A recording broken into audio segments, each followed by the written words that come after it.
attending today. You know, in fact, I was just sitting there and listening and thinking, on all my trips back here to Brackettville, back here to the old school grounds, I feel humble. I still feel like that little small boy that ran through these school grounds many years ago. And it's probably a good thing I know about that tunnel. Because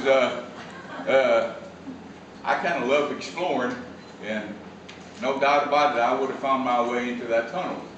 But it's great to be here today to pay our respects to our descendants who they sacrificed so much in their lives, coming all the way from the Florida Territory to Oklahoma, and the problems that they faced there.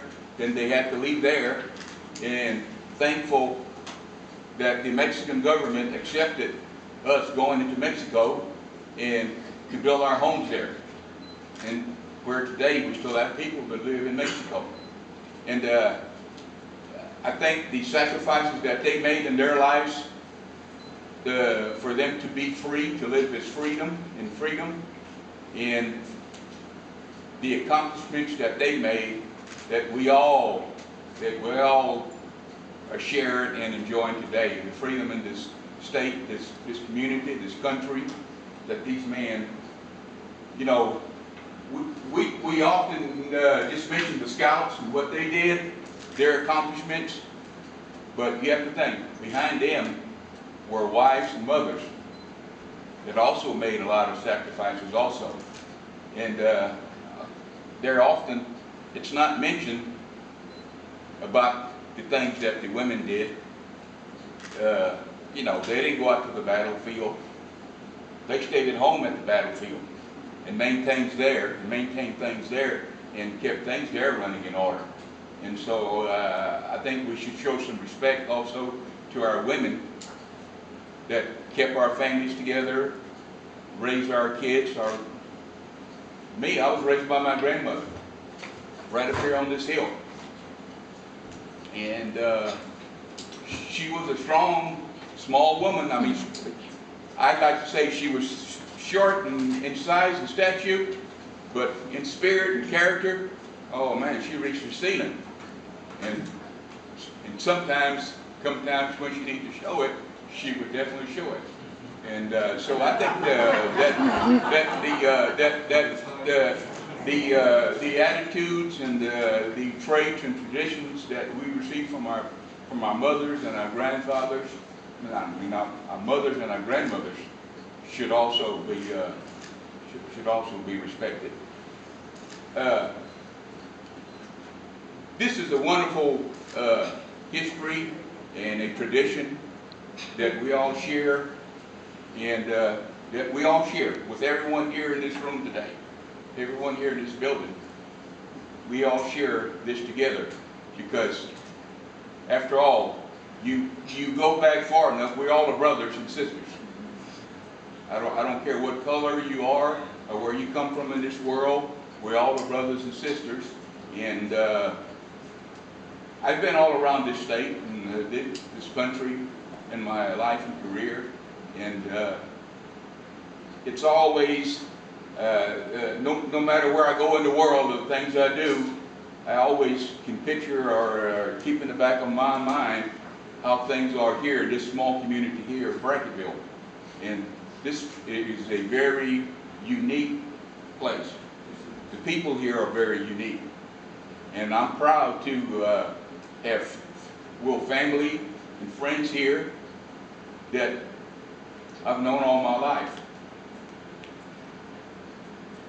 Back years ago, when I was just going into the Rangers, they threw a party for me.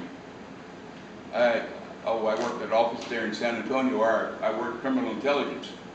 And my sergeant was there, and some of the officers that I worked with, and my mother. We brought her down from Del Rio, and she was there. And we there sitting around and talking and having a great time, and my mother said something to me. She says, "Junior something." And my sergeant, oh man, he was about, he found something new to get on Lee about. They call you Junior.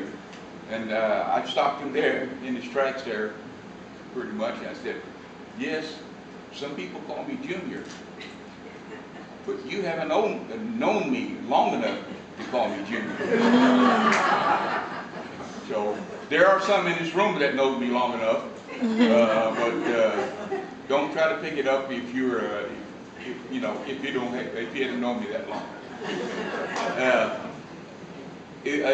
You know, we've got some great ideas and plans, or things that we're trying to set in motion for the Seminoles, and things that'll be coming up here in the months to come, and at the proper time we'll be, disclosing those things and asking for your assistance and your cooperation so we can get these things done.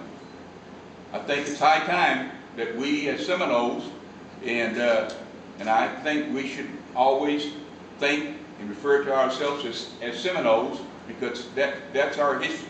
That's where we come from. And I think it's time for us to be recognized as being such. And I think if we band together as not a group, not a tribe, but as a nation, we bind together and we work towards a common goal. And that common goal is what? To preserve what we have here, to maintain what we have here. Our cemetery, that needs to be maintained. It's running out of space.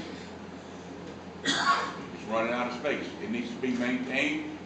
We even need more space there, more room there for a cemetery.